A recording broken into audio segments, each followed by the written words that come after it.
In episode 189, we are going to give you the long-awaited review of Star Fox Zero. Tons of controversy on Nintendo's side with the NX. When is the date and what games came with it? We also have our 2016 Eisner Award nominees. Tons of great names. You're not going to want to miss this list. One of our 2 comic book highlights will be the Haunted Mansion #2. Did it get better after that first issue? We'll find out later, but we have much, much more for you on the Reasons I'm Broke podcast.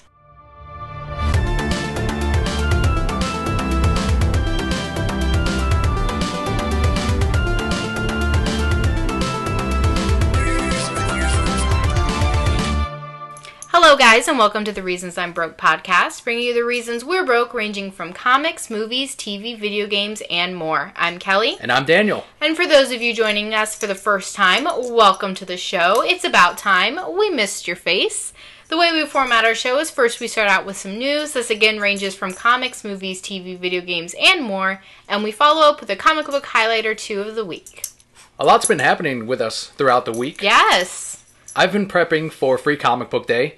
That's going to be on Saturday, May 7th. For any brokettes that don't know how that works, is the publishers sell certain comic books exclusive to Free Comic Book Day at a lower price, and then the retailers give it out for free. Sometimes they'll limit it based on how many they ordered and how popular they get. But the idea is that it gets a lot of people into the comic shops. It gets first-time visitors as well, familiar with where the shop is, where they can find comics. It's supposed to get them hooked on the issues that they picked up, and then maybe they'll pick up and buy something along the way. So it's great for business for all comic shops. This is an important day for all of us because we do really well, and also it gets new customers into the store throughout the year.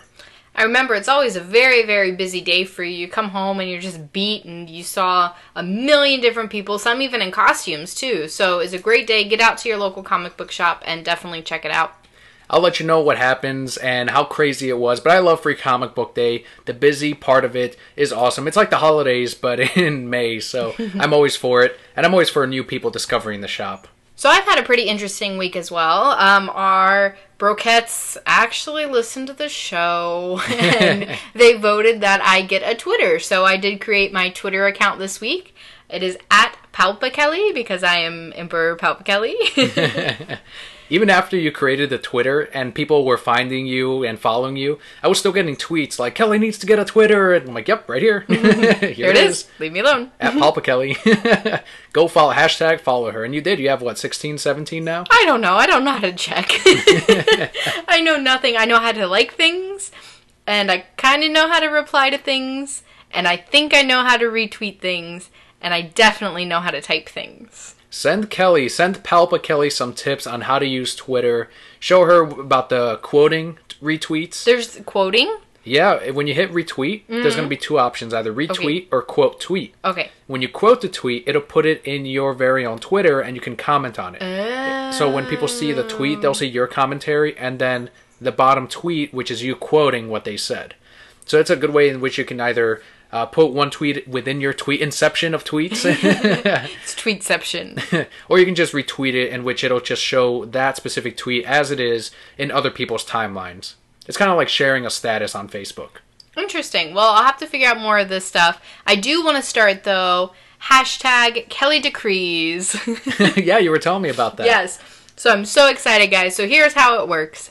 I'm going to decree things, and I will share it with you on Twitter. So like earlier this week, I was telling Dan that life should have a reward system. And every time I do something funny, they give me, coffee or puppies. And I would follow that up with #Kelly Decrees, which means it needs to happen because I am Emperor Kelli, and I make these decisions. You decree it. I decree it. That's a great idea. So look for it on Twitter if I can figure out how to do it. It'll be up there eventually. I've started a hashtag of my own. Mm-hmm. It is #StarPatch64. Aww. And it's the closest I'll get to a Nerd Rage reaction this week of my own. And that is that I played Star Fox Zero. I got to play Bobby's copy, actually. He was like, before you open your copy, you may want to return it, play it first, borrow mine. I'm like, well, I have Star Fox. I've owned every single Star Fox game. I'm probably going to like it. I even like Dinosaur Planet. He's like, no, you have to play that. It's in my car. I'm like, oh shit, well, all right, it's in your Well, car. I mean, that wasn't shady at all. Like, it's in my, just come to my car, little boy. It's in there. Not a little boy. We were hanging out, watching UFC like men, and drinking beer. That was just apple juice, Danny. The apple juice was that moonshine that you bought. Oh man, that stuff is good. It's really good. Was it Firefly moonshine? Yeah, Firefly apple pie moonshine. That's gonna last me forever. Forever. I'm already an alcohol. I'm not an alcoholic. Alcohol drinker. And so I poured myself like not even a quarter of a cup of one, and that took me 2 days to finish because it's so strong. It's strong ass fucking moonshine. But back to Star Fox Zero. Yes. I got to play it. I've got my thoughts on it. Like The Legend of Zelda Skyward Sword, the controls fucked the game for me. Skyward Sword, there's a good game in there, but the controls ruin it. And it's the same case with Star Fox Zero. And the biggest thing I've always said, it, brokettes that have listened to us for years know, what's the most important part for me when it comes to video games? It's not the graphics, it's not the marketing. The controls! It's the gameplay, exactly. Gameplay needs to be solid. There's no point in having a gorgeous looking video game in a well-marketed game with the characters that I love if I can't even play the damn thing. That's very true. I feel your pain because I can't play games anyway, even with good controls, except for the Tarzan level in Kingdom Hearts. You saw me struggling with Star Fox Zero. Yes. I mean, it was to the point where I didn't want him to play it anymore because he got so mad. Like, he just left the house. He's like, I have to go to work. And he just left.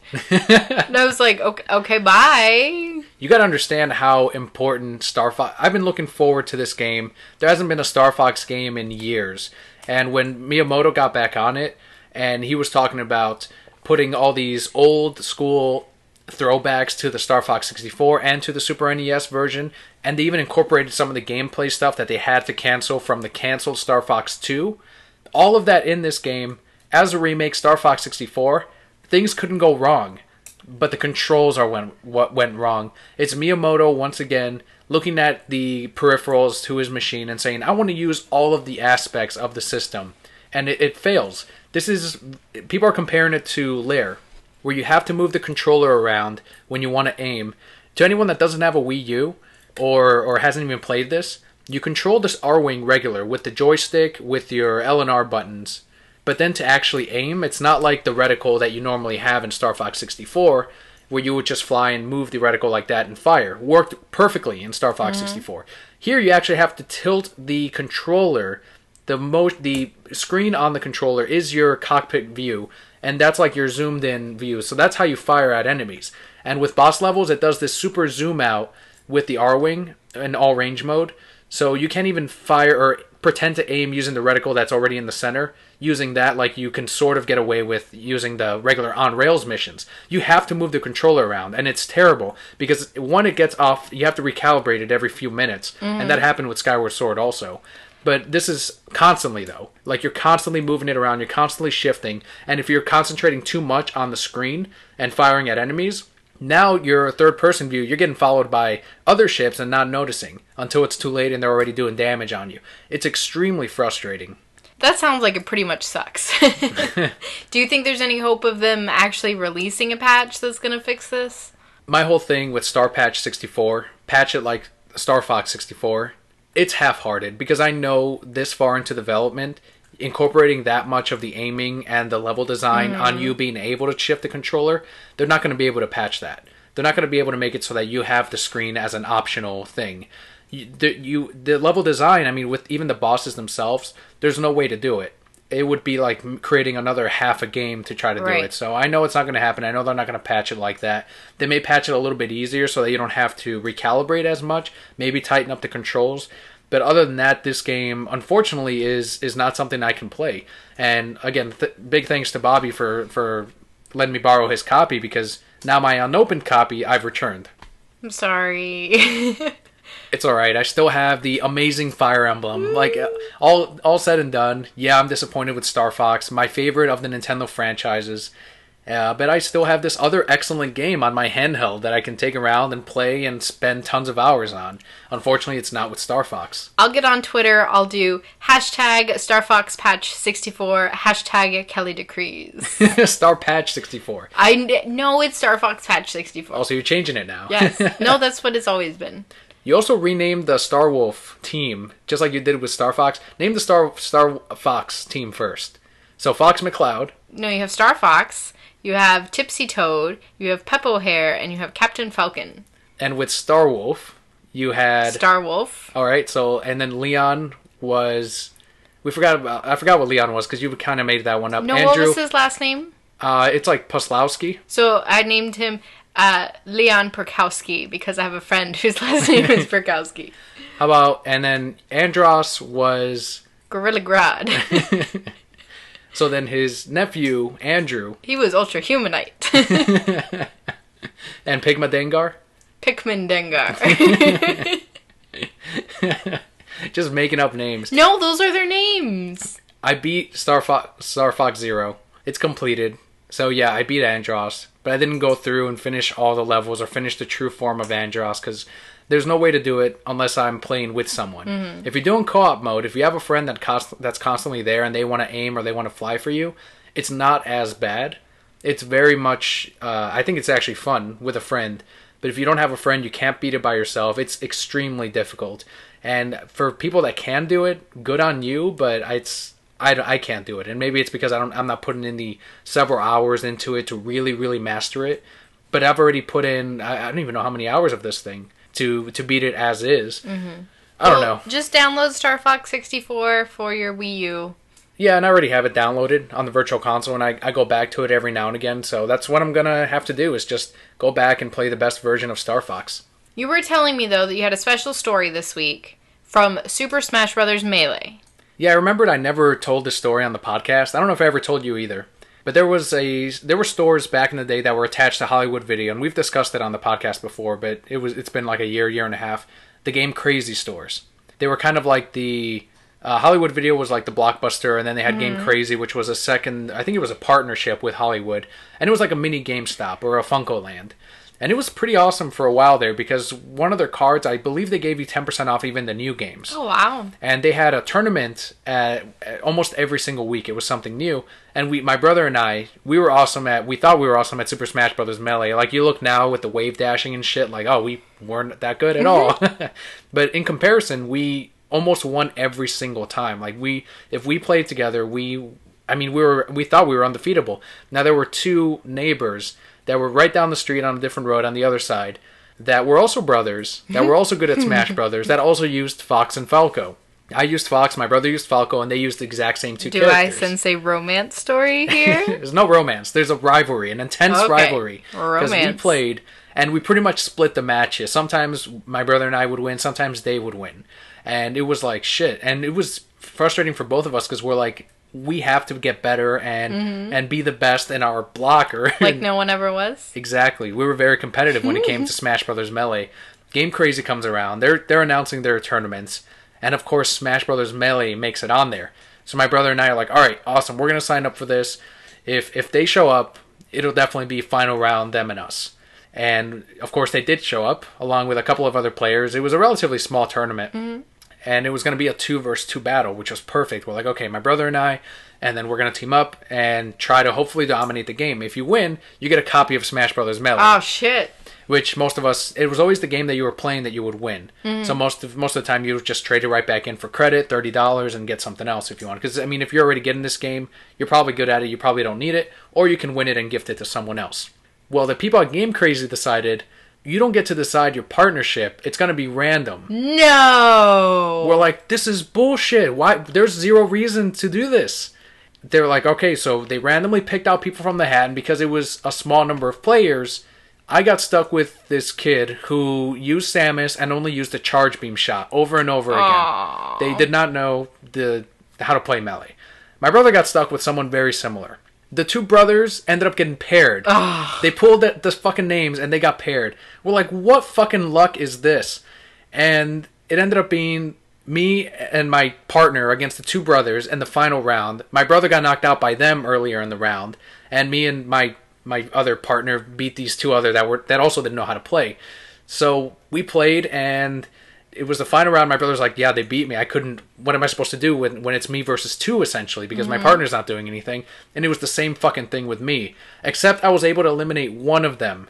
Like, it was a stock match. I was able to eliminate one of them, but the other brother still had 2 or 3 lives, and I just had my one, and that was it. So, of course, I got eliminated, but the reason I got as far as I did is I would put the shitty Samus player in between us, so then when they hit them, I could smash them, and so I was using him as my, like, advantage and body bag. Shield. And, yeah, I gotta play this smart. If he's not gonna do anything, and he never landed a fucking charge beam shot that he kept trying, he's gonna be useful to me. I'm not just gonna let him get knocked out over and over again by one of them, while me and another one just go at it. So, I mean, that was just my story, that the fucking odds of those two also getting paired up. And then, of course, they won the copy of Melee, and we left fucking angry. Never told that story, but now you know. Now I know. And I'm still pretty decent at Melee, so if anyone ever wants to play, let me know. I do not want to play, but thank you. All right, on to the news. Yes. We were just talking about video games. And that's where we'll start. So, Nintendo has some financial report announcements that came out this week. These are not official things, Brokettes. A lot of gamers immediately got on Nintendo, got upset, and said, why would you announce it in this manner? Financial reports, at the end of a certain quarter, they have to meet with their investors and say, hey guys, this is what we have coming. We have this coming out in 2017. We've got our new system coming out this year or next year, this month, and we're pushing this game back, so it'll be a good launch for this. That's what that is. And unfortunately, when they have to do those quarterly reports, and that's how Justice League Parts 1 and 2 got leaked also, because they have to meet with their investors and say, these are the movies that we're planning on doing for DC Comics. Same thing, but for Nintendo. And now we know when the NX will be released. But first, there's some new mobile apps coming our way. So this is building on the positive reaction of the Miitomo. That's a thing? Yeah, it's an app where you use your Mi, and then I guess you can play games on it and meet other people. I hear it's like The Sims. Sort of, but it sucks the shit out of your phone battery. So that's why I was like, fuck this, I'm not downloading it. Not doing it. So apparently it doesn't suck the shit out of other people's phone batteries. So based off the positive reaction from the Miitomo, Nintendo will be releasing 2 new mobile apps based on Animal Crossing and Fire Emblem for release this fall. Fire Emblem, that is the coolest shit ever. That tells me that they're going to keep on doing more with Fire Emblem. The recent 2, technically 3 games did well enough that they're going to come out with more. But this Fire Emblem app will essentially be a more accessible version of the RPG strategy game. I'm never going to see you. I'm never going to see you. I know you're going to play that. You don't know that. I do things on like Pinterest too, and you see me when I do that. I have like Facebook. I do have a life outside of Fire Emblem. There's going to be microtransactions. We know that with these apps. Of course, buy this special sword, buy this other character. Spend $1 and get unlimited churns as opposed to like 2 churns per day or something on the map. That's what what they're going to do. But imagine if they integrate this with future Fire Emblem games. That'd be so cool. Where if you have the Fire Emblem app, you unlock an exclusive class in the new game, or you unlock an exclusive character for that one. Or maybe you can customize your own character in the app, and then if you have the app, then you can transfer that character in the game, and maybe it's not your main character, but you can still use them in your army. That'd be good too. That'd be awesome. Tons of ways they can go on this. We do also have a quote from the company on the NX. Yes, the very mysterious new Nintendo console. Quote, for our dedicated video game platform business, Nintendo is currently developing a gaming platform codenamed NX, with a brand new concept. NX will be launched in March 2017 globally. 2017, not this holiday season. No, March. So about a year, a little less than a year.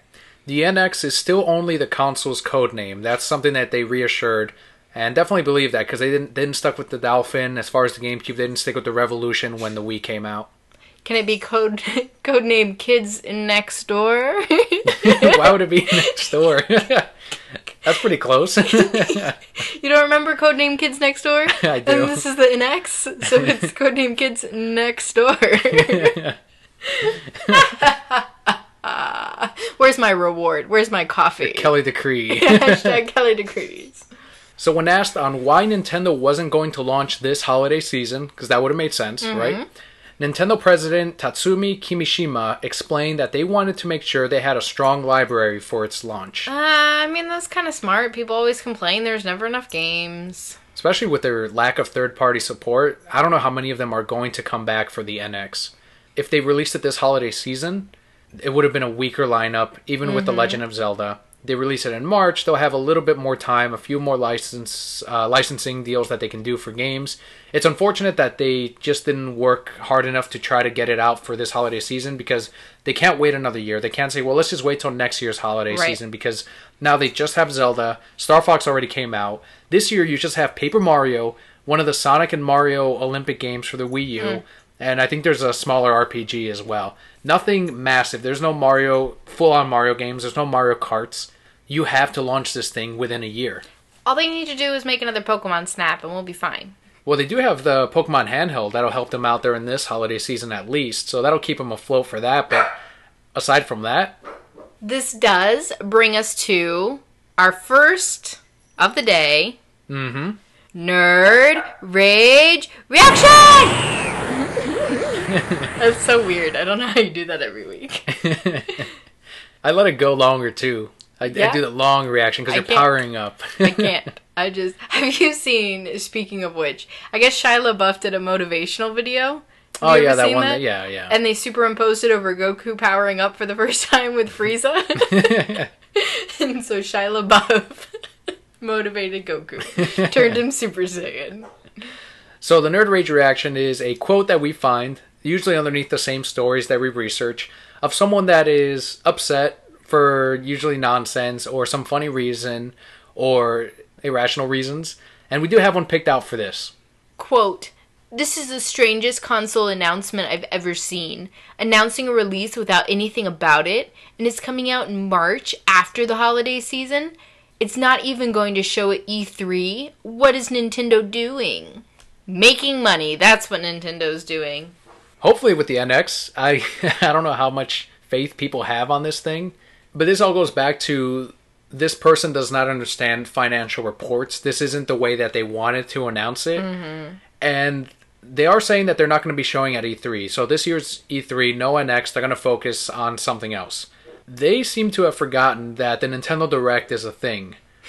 For the last 2-3 years, they've kind of pushed aside E3 and said, we're going to do our own presentation, stream it online, and it does extremely well. People look forward to those Nintendo Directs. They do them way more often than if they just had an E3 presentation. It's probably way cheaper than doing an E3 too, because you don't have to fly anywhere. You don't have to have like fireworks or some shit. You can just sit in an office and stream it. Produce it, stream it, stage it, have the president or whoever, and you have more time to do it as opposed to like a weekend for E3, where you have to build a presentation anyway to show at E3, but now they can just expand on it a little bit more and do things a little bit extra, a little bit more special, like the Star Fox Zero puppets. Like, yeah, they did show that during E3, but that was streamed as a separate presentation, which is definitely the direction that they're going with. At the end of the day, Nintendo is not stupid. They're going to make money. I get that it's releasing in March, but yes, it is probably smarter to release it with a better library than, oh, here's this Zelda game and this one other game. People aren't going to buy it then anyway, so why rush yourself to get it out when you're still not going to have the numbers? So along with the 2017 NX announcement, speaking of Zelda, Nintendo did reveal that The Legend of Zelda has been delayed until 2017. Company claims they delayed it to, quote, better improve quality, unquote. Total bullshit, but The Legend of Zelda will now launch on both the Wii U and the NX. That's exactly why it was delayed. So it's to better improve quality of the NX so we can release it together. That's what they really meant, yeah? Yes. It's The Legend of Zelda. It's gonna be delayed. Of course. It's always gonna be a delayed thing. It's Twilight Princess again. Of course it is. And Twilight Princess, if people remember back, it was one of their favorite Legend of Zelda games. Some prefer it on the GameCube, some prefer it on the Wii, but they had an option. They could play it on either one. In this case, same thing. You could either play it on the Wii U, or if you're an early adopter of the NX, you can have it on the NX. I don't know what kind of extra features, if any, they'll have on it, but you can pretty much choose if you do end up getting both systems. We do have another Nerd Rage reaction for this one, though. Would you like to do the honors, Dan? I'll do this one. Quote, So Wii U Day 1 adopters get rewarded with the inferior version of Zelda for being so patient and trusting of Nintendo. Makes me real mad, and I feel like I've been lied to for 3 years now. What do early adopters get? A swift kick in the balls or genitals for spending money on Wii U and an inferior version of Zelda. Thank you, sir, for being all-inclusive. I like that. In parentheses, or genitals. Or genitals. I mean, whatever. They're girl gamers, too. No one ever guaranteed or owed you anything for being an early adopter. Sure, it's nice if they give you a little extra, but you're never owed that. And you should never buy a system with the intention of, if you're only buying it for, let's say Legend of Zelda, wait until the game releases, then you buy the system. That's what we did with the PlayStation 4 when Arkham Knight released. That's what we did for the Wii U as well. We waited until either a bundle that we enjoyed or a game that we definitely wanted to play. If he just bought the Wii U for Legend of Zelda, what the hell's he been doing in the last 3 years that he's been lied to? What's he been playing? He hasn't been enjoying any of the other games, or she. I want him to, be sitting on his couch one night with a drink in his hand, and he flips on the light, and it zooms to his Wii U, and he sips, "Something you want to tell me?" Lied to for 3 years. Another thing, what is to say that this is going to be an inferior version if you get it on the Wii U? He has seen zero things about the game, even for comparison on the NX or the Wii U. Things. How's he seen it? He's very convinced that he's seen it. That's how he makes these accusations. And as we said earlier, the focus on E3 will not be the NX, but instead The Legend of Zelda.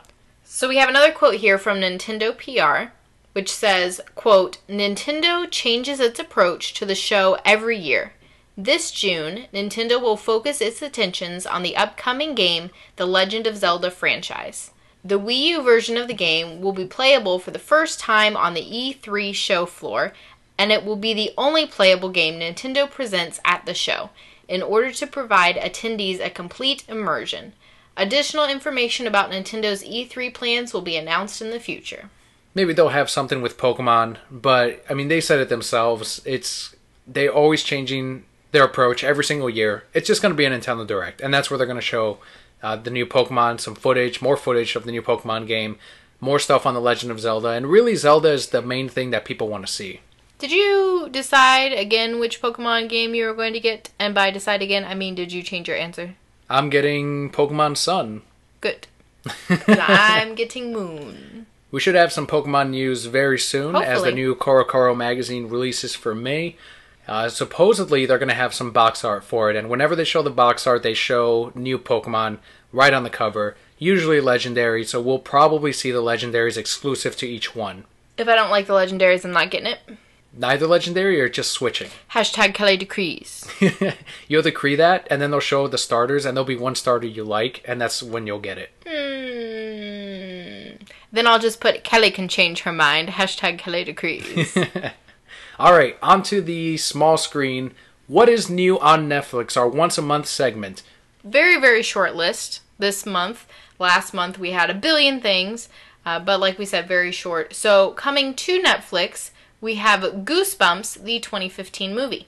I wanted to see it. I never caught it in theaters, but they announced there's going to be a Goosebumps 2, and now I can finally see Goosebumps 1 on Netflix this month now.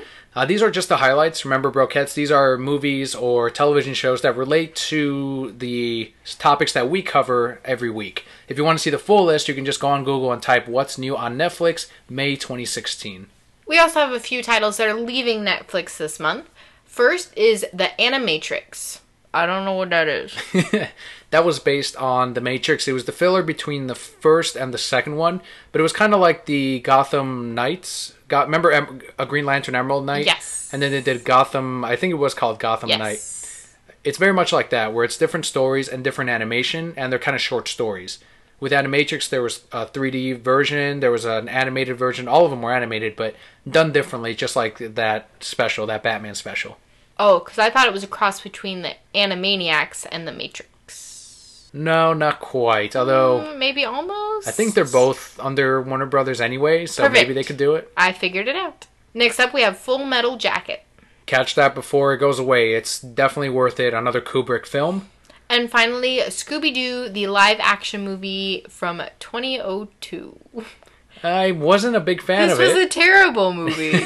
But we have a Scooby-Doo comic coming out. But it's why would you even mention that? It's a terrible movie. There might be Scooby-Doo brokettes out there. I'm not going to judge them. Brokettes, please let me know on my Twitter at Palpa Kelli if you watched. Not if you watched, because I'm sure many people watched it. But if you liked that Scooby-Doo movie from 2002, the answer should be no. But let me know at Palpa Kelli. If you want a bad movie night, catch Scooby-Doo. I'd pick much worse bad movies. Like The Room, that would be my bad movie night. That's not on Netflix. They're not going to pay Tommy Wiseau for that. Why not? He'd write a book about it. Very few people would watch it. I would watch it. Switching on over to the big screen for the Marvel fans out there. In a recent interview with Collider, Chris Evans spoke about his future in the Marvel Cinematic Universe. He had previously said he wanted to leave the role of Captain America and acting altogether and move on to directing because there were several projects he wanted to work on. But now he's saying, and we've got a quote here from Chris, "I know in the comic books the shield gets passed off. And what you do know, more than anything else in this process and meeting fans and experiencing these junkets and people who love the character is bigger than you. And whatever the character needs, whatever Marvel needs for that arc, I'm willing to do. So if that is me passing it off, you pass it off. But if they want to make more, I'm ready." So that means they put a few more zeros on that paycheck and said, do you really want to direct? Or do you want all these millions? So with this quote, and with Tony Stark showing up in the Spider-Man Homecoming film, we know that's going to happen. Mm-hmm. Does that confirm that maybe neither character will die in Civil War? I don't think either of them is going to die. So it's not going to be like in the comics where Captain America gets assassinated, the Winter Soldier becomes the new Captain America? Nope. I don't think so. That could have been the perfect setup, because then you pay Sebastian Shaw less, and then you can say bye to Chris Evans, and you have a Captain America. But he's the Winter Soldier, a character they built up already. I still think the Winter Soldier might take over as Captain America, but I don't think Captain America is going to die. So you think maybe he'll move on to the Steve Rogers role? Yeah. Or maybe he gets seriously injured and he can't be Captain America anymore, but he won't be dead. They wouldn't kill him off. I guess we'll find out in a few weeks with Captain America 3 Civil War. And we'll listen back to this one and see who's right. And it'll be me. I think we've already witnessed why you should not doubt me anymore. All right, on to the Warner Brothers news. According to Heroic Hollywood, the following roles are looking to get cast for the live-action Flash movie starring Ezra Miller as Barry Allen. So the characters include Iris West. I can do that. Albert Thorne. I can do that. Fred Shire. I can do that too. Len Snart. I can do that. And Jay Garrett. I can do all of them. Go ahead, ask me.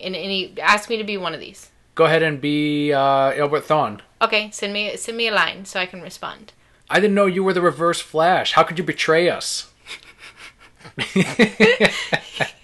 You betray me and I am the fool. Wait, no. Okay, how could you betray us? Because I fucking hate you. That's the line from Kelly as the Reverse Flash. Because I fucking hate you. Give me another one. Yeah. Pick another one. All right, Captain Cold. Okay, give me a line. We'll get out of here. These will eventually melt. Hell no. Because I fucking hate you.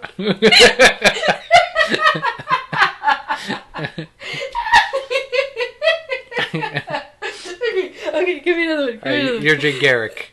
Okay. I need your help because we are much stronger with a second Flash.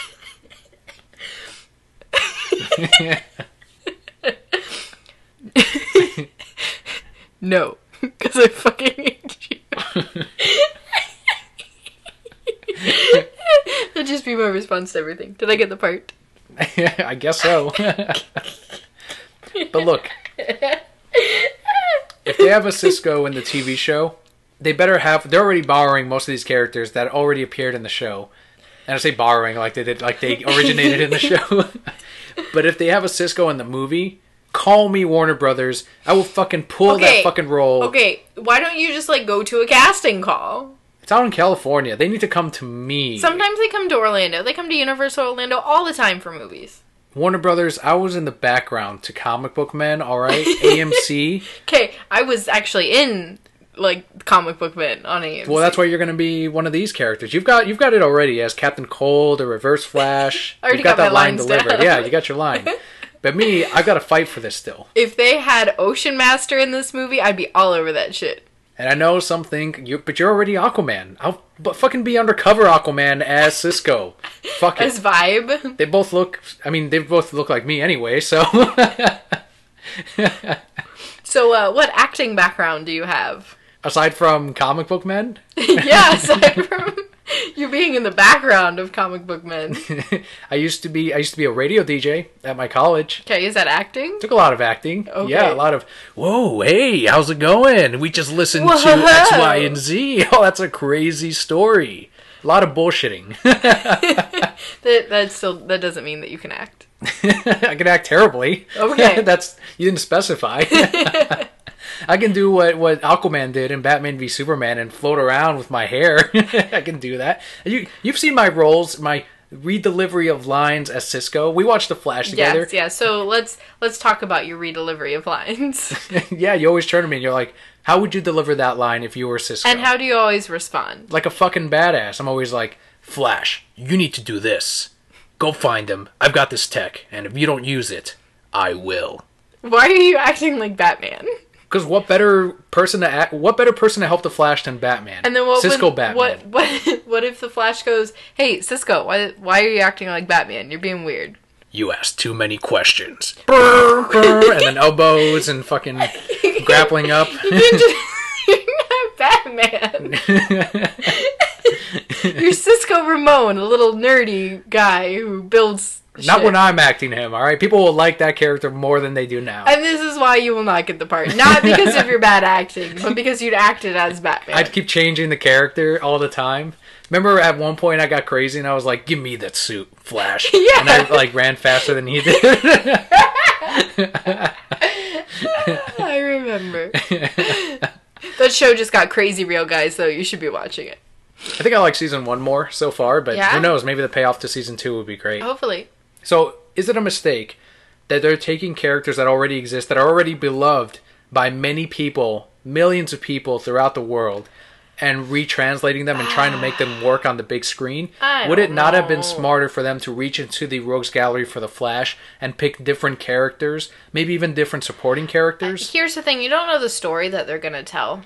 You don't know what story they have written up for this. Maybe they have the best story with Eobard Thawne and Leonard Snart and them delivering lines like, "No, because I fucking hate you." Mm-hmm. It could be the greatest Flash story that we've ever seen in any medium. We don't know. That's just a bit that really doesn't make sense, because you're fighting your own fans, Yeah. which is the worst thing you can do, because you're already fighting the people that aren't going to want to see this because it's not the Flash, and then all the people that are stuck on these characters, on their Captain Cold. It's going to be tough. I mean, maybe they'll go super comic book with it, like they did with Batman and Batman v Superman, where you will see a Captain Cold with a jacket that is bright blue and bright like white with the thick glasses. Not a Captain Cold that just walks around like, "Nah." Why? You don't like Captain Cold in the show? I mean, I do, but he just walks around going, "Nah," the whole time. Like, "Flash, just leave me alone. I'll do what I want." He does. He does that on Legends of Tomorrow too, Yeah. all the time. When he's with his boyfriend, Heatwave. And that's another story right there. Heatwave betraying Captain Cold, They're fighting for falling their in love. Yeah. Nah, we're not boyfriends. We're just colleagues. Okay, Captain Cold. Another one on the DC slate is Justice League Parts 1 and 2. As we know, J.K. Simmons got cast as Commissioner Gordon, but he recently expanded on the role and what he's going to do for the DC Universe in the future. In an interview via Comic Book Movie, he was quoted saying, quote, "I'm going into a thing that will hopefully be a 2, 3, 4, maybe more movies for me." Do you think that means he got contracted for more than just Justice League Parts 1 and 2? So. I hope he got contracted for those. There's probably going to be a Justice League Part 3. Let's be for realsies. And then hopefully he's going to be in the Batman movies, which would be awesome. You did say movies, so there's definitely going to be more than one Batman movie. Of course there is. Hashtag Kelly decrees. He also mentioned that he is researching for the role by reading Gordon's appearances in the comics and avoiding the live-action portrayals in the previous movies. That's really smart. Heath Ledger did the same thing when he did the Joker. He did everything in his power to not watch or be influenced by Jack Nicholson's performance in Batman. And we've already seen J.K. Simmons can throw out some great stuff. I'm sure he's going to develop this character and make it his own. It's going to be something that we've never seen before. But again, it's going to be something fantastic. Have you seen the meme yet of him as J. Jonah Jameson? No. And he says, "Get me pictures of," and then they cut into the clip of Harley Quinn taking off her shirt from the recent Suicide Squad, and it cuts back to him, and he says, "Her." Oh, J. Jonah Jameson, you pervert.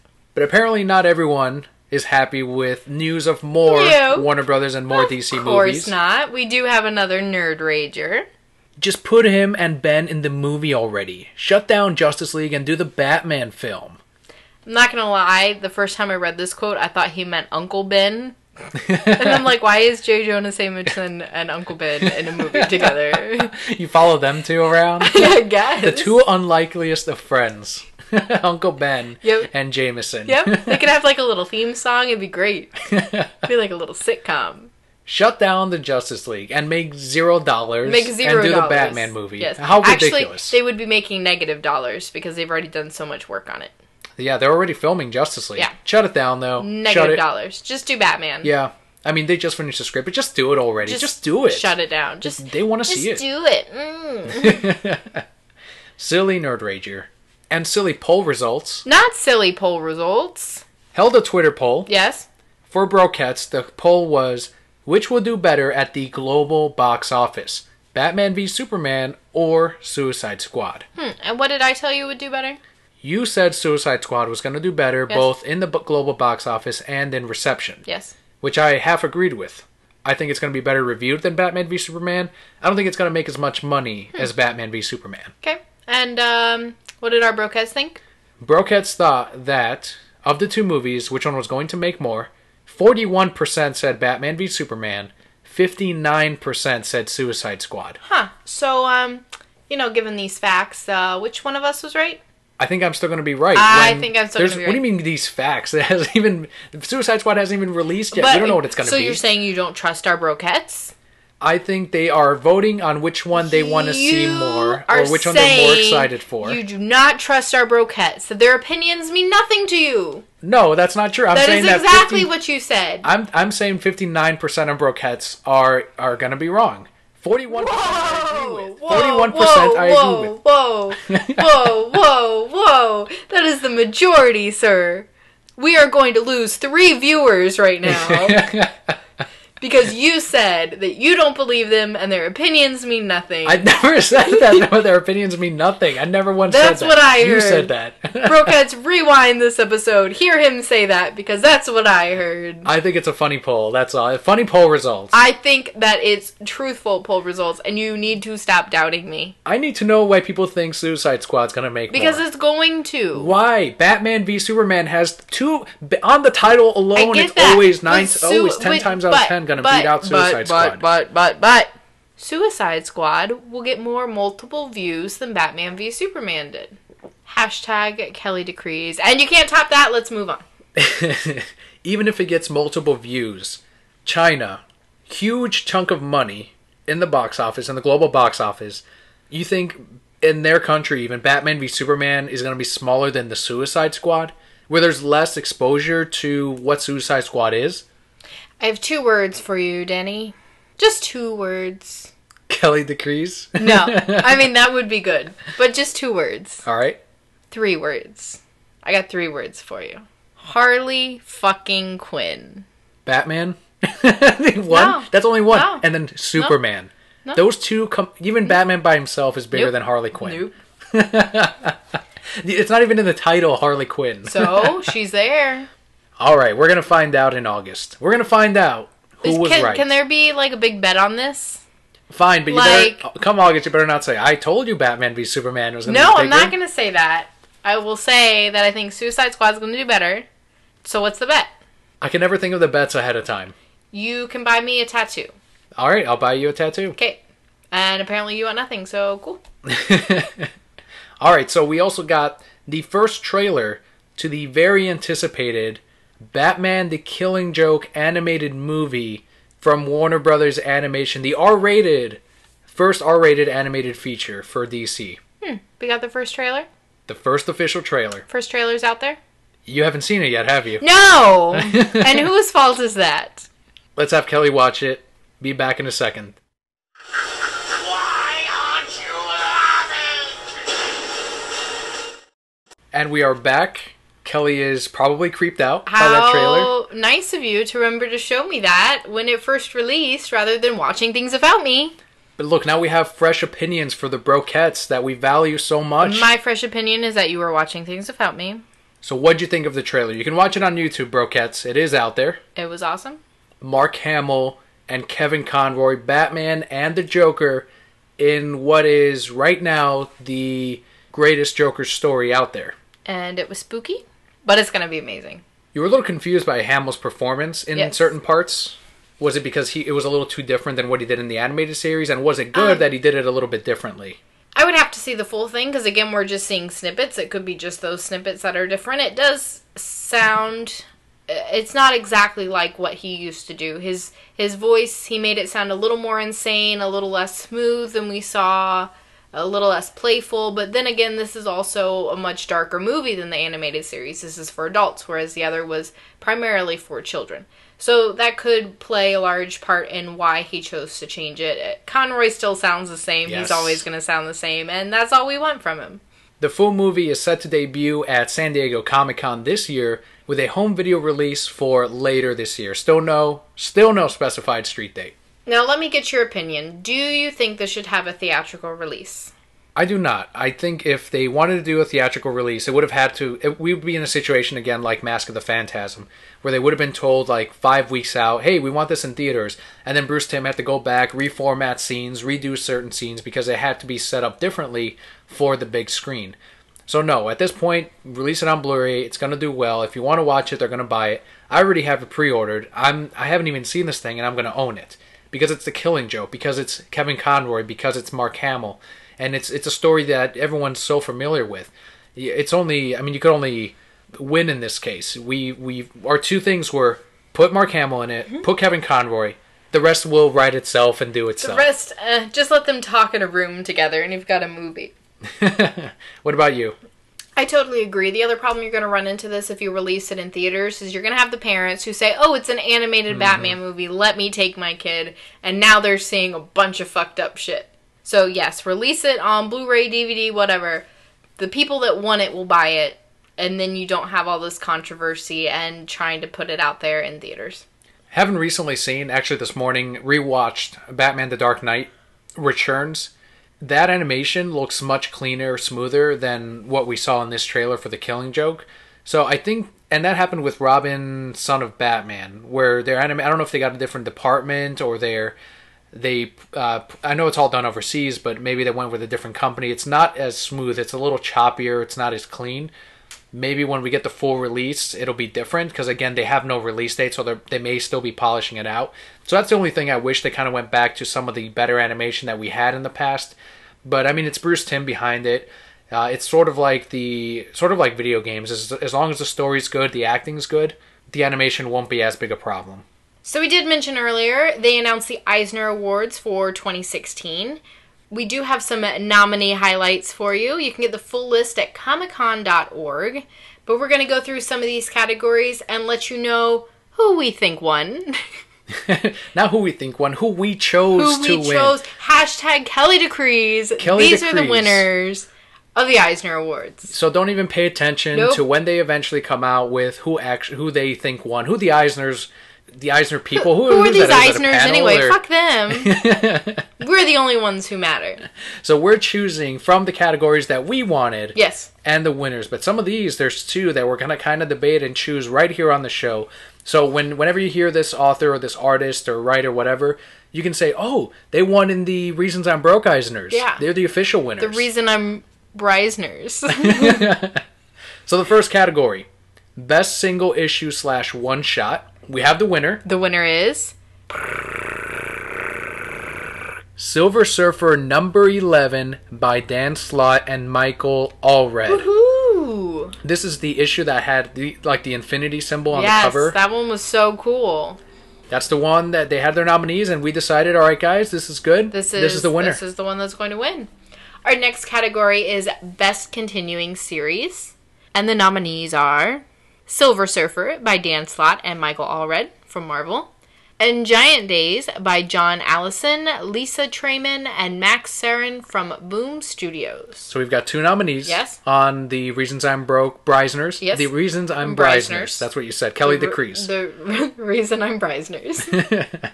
So who's going to be the winner, Kelly? We have to decide here. Silver Surfer or Giant Days for Best Continuing Series. I have my winner. Let's say them at the same time. 3, 2, 1. Silver Giant Surfer. Days. Ooh, man. All right, we got to decide. Hashtag Kelly DeCrease is already decided. Boom! Damn it. So what is your reasoning for Giant Days? The characters that we're following each have their own real-world issues that you face at that age. And to me, that got me way more involved than the characters in Silver Surfer, which are still important, and I love the story that Dan Slott is crafting. But Giant Days has like 4 characters, 5 characters that have stories that I really care about. For Silver Surfer, it's just the Silver Surfer. Everyone else around, they're just kind of accomplices or whatever of the Surfer. I chose Silver Surfer 1 because it's an amazing love story.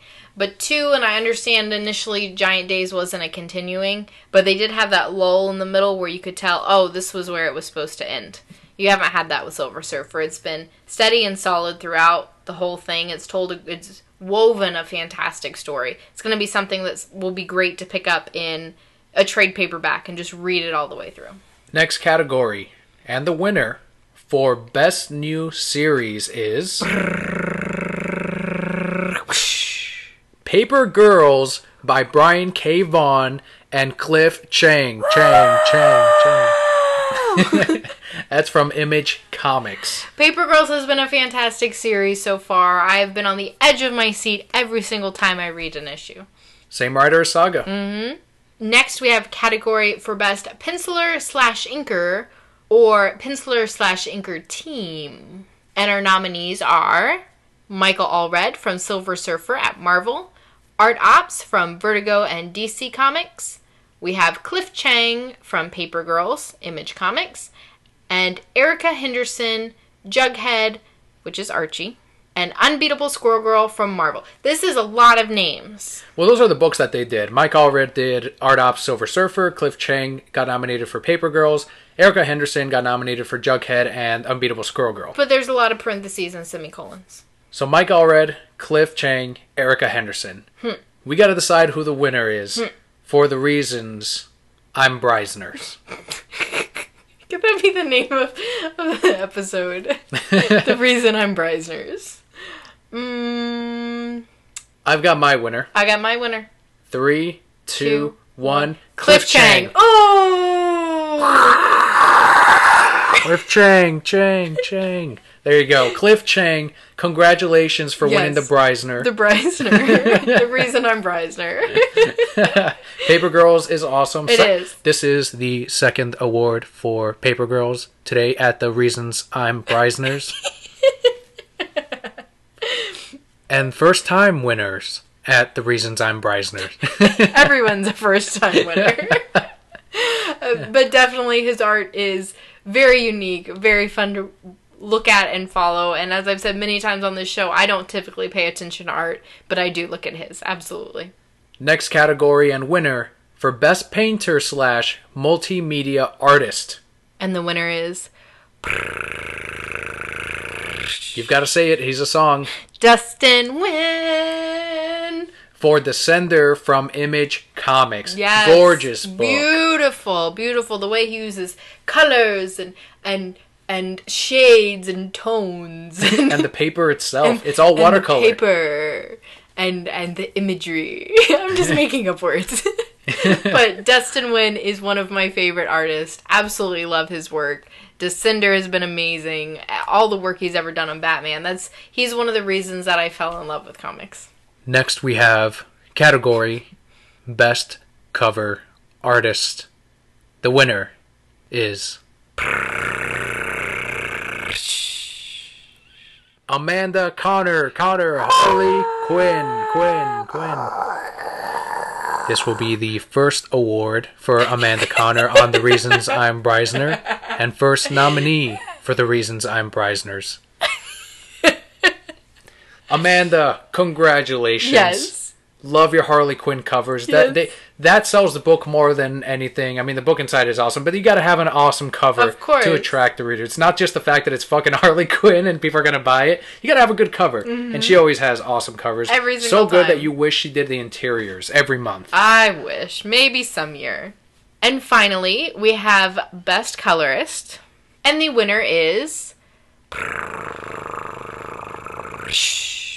Laura Allred, Lady Killer from Dark Horse, Silver Surfer from Marvel, and Art Ops from Vertigo and DC Comics. Every time I walk in the door, will you announce my name that way, please? Just tell me all the things I've done, like made macaroni and cheese for lunch. Laura Allred, Silver Surfer, yes. Awesome. That is the third award for Silver Surfer for this award show. The Reasons I'm Breisners. Look at that. Those are our winners that Kelli decreed are the winners for The Reasons I'm Breisners. There's also marks, in all seriousness, with the Eisners in general. The record number of nominations for female creators this year, with women appearing in 27 of the 30 categories, making a record total of over double from last year with 61 nominations. That is amazing. It's about damn time. It is about damn time. More female readers than ever. Of course, more colorists and writers along with that. And I mean, it has nothing to do with sex. They're putting out awesome work. Laura Allred, Amanda Connor, great stuff. And good on the Eisners, but, The Reasons I'm Breisners. You can definitely put that stamp on the trade paperback if you'd like. Any of the publishers that won. Can you fashion up like a little Emmy and then like post it so people can see what the award looks like? Oh, that's a good idea. I'm going to do that. I'm going to Photoshop a little trophy. Okay. But it's going to have like the E from the Eisner Awards, but kind of changed because it's the Breisners. So it's got to have... Yeah, all right. Yeah, I'll do it. Do it. Awesome. Hashtag Kelli Decrees. I'm going to use this for everything now. Like, even in everyday life, you're going to be like, hey, Kelli, can you do the dishes? And I'll be like, no. Hashtag Kelli Decrees. And you're just going to have to go with it because you told me it was okay. All right. So, awesome. Now we've got our reminders for the podcast. Yep. MegaCon 2016. Very, very close. We're, 3 weeks away now? Right around there, yeah. We are going to be at the Blue Juice Comics booth. That MegaCon is a yearly convention in Orlando, Florida, which is obviously, Central Florida. But for those of you who don't know where Orlando is. They think isn't that just Disney World? They just see Disney World in Florida. They just see the big Epcot Disney is in fact not Orlando. Little known fact. So check out the Blue Juice Comics booth on Thursday and Friday. They're the publishers for books like Anne Bonny and the Accelerators. You can also see Kelli and I at the booth. You can meet us there, buy a comic, and check out the other works from Blue Juice. Again, that's Thursday and Friday at MegaCon 2016. We also want to give our Patreon shout-out of the week. This week it goes to Alexander. His Twitter handle is @SwordfishShow. You can also go to purpleswordfish.com. If you do go to purpleswordfish.com, it will direct you straight to his YouTube channel. Alexander does put up YouTube videos every single week, gameplay reviews, does a lot of indie game coverage. So definitely check him out. Once again, purpleswordfish.com or Twitter @SwordfishShow. Huge thanks to our Patreons, all of our Patreons for supporting us. If you would like your monthly shout out for as little as $1 a month, you too can get that shout out. That's over at patreon.com/thereasonsimbroke. And there are other perks along the way aside from just a shout out. Depending on which tier you guys choose to support us. So we do have the $1 a month tier. We also have a $5 a month tier. It gets us a little more perks, but it also gets you more perks. For example, every 3 months, you'll get decal from decalavenue.net. This is something that our Patreon supporters vote on. They all get to choose between different designs, and then that's what we send you. Different categories, and then from what they end up choosing or what the majority does, I actually put together a design that's not available on decalavenue.net. So it's something exclusive to the Reasons I'm Broke Patreon. So once again, that's at patreon.com/thereasonsimbroke. But as a reminder, we do want to remind Brokettes that the show will always be free. If you do want to support us, if you don't have any money to give every month, you can leave us a review on iTunes, on Stitcher. All of that goes a long way in helping us. And of course, simply feedback on the show, on the podcast, on Twitter, on Facebook. All of that helps the show in the long run. And so with that, guys, we can move into our comic book highlights of the week. We have 2 books for you. The first being The Haunted Mansion #2. This is written by Joshua Williamson with art by Jorge Callejo. And the colorist is Jean-Francois Belululu. Joshua. That's how you... What did I say? Joshua? Joshua. Well, I mean, it's Yeshua in Hebrew. Thank you. I don't think he's Jewish. Fine. Joshua Williamson, Jorge Coelho, and Jean-Francois Bellu. Kind of like the Jungle Book. Belulu. Haunted Mansion #2. Kind of hard for #1 to go any lower, right? Yes. 2 is better. I don't think it went lower. It's definitely better. It had some funny things that I picked up on and went, ha, that's silly. And then it lost me.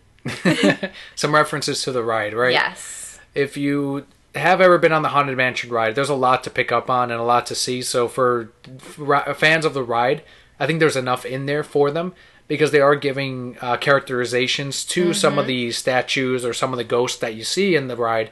So for that, I think it did improve on with #1. Because #1 was, check out all these highlights, all these different locations in the mansion. Do you care about this Danny character that's running around? Nope. Not really. Well, in #2, you're like, there's this fucking ghost that's trying to kill him. And you're like, oh, but shit. But even the ghost motivation, I was like, really?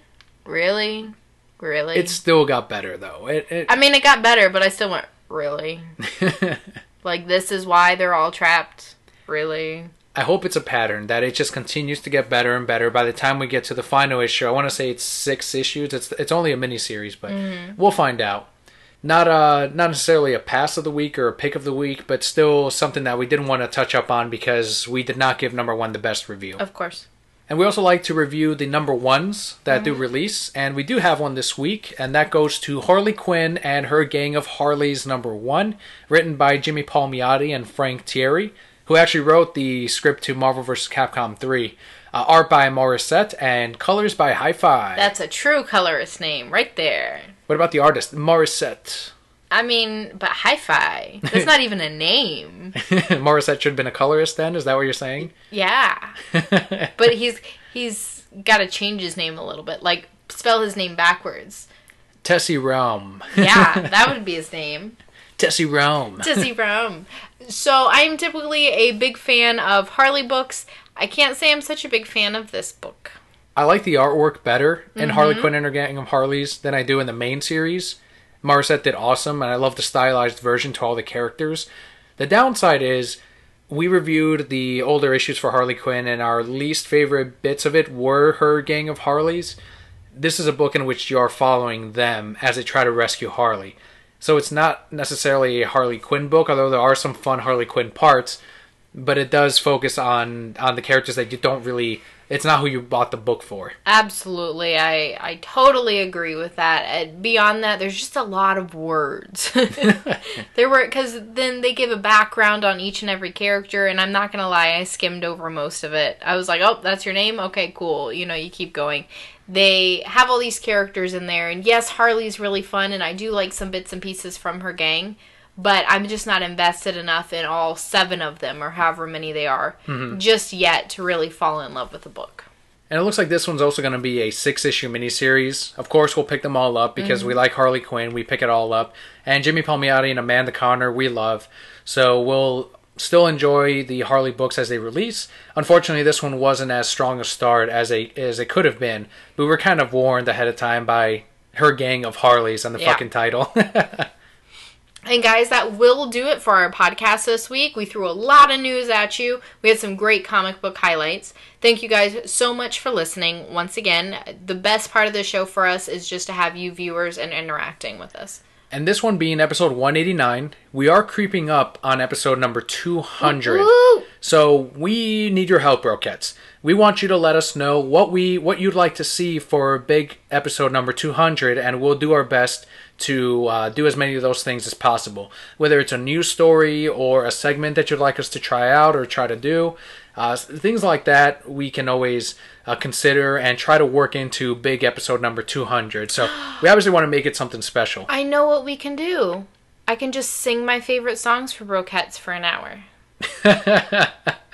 You laugh, but I think it's brilliant. I don't know if we'd lose tons of listeners after that, or if they would be entertained enough to say, all right, let's bring on 201. We would gain all the listeners. Are you kidding me? Because people would go, hey, listen to this stupid chick sing for an hour. She's fucking tone deaf.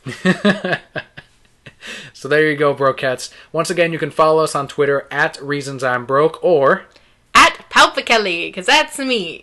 And I might know how to respond to you. Thank you so much for tuning in. I'm Daniel. And I'm Kelli. We'll see you next week.